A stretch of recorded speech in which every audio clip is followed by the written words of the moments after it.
ci sono una o più associazioni che hanno deciso di usare il byte autogestito.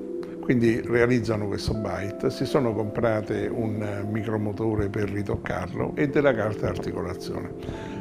Ma tutto questo viene fatto da persone che non sanno nulla d'articolazione, che non sanno nulla delle emozioni che passano attraverso la bocca e delle tracce che lasciano, e solo in base al segno che lascia la carta d'articolazione fanno delle correzioni. La fine è sempre quello.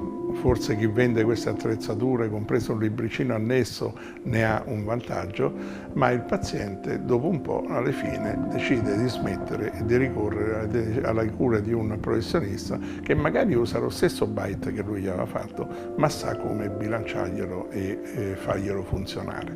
Quindi ci sono tanti tentativi perché il problema è grande, è profondo e quindi sono tantissime le soluzioni che vengono proposte, anche se un po' fantasiose talvolta.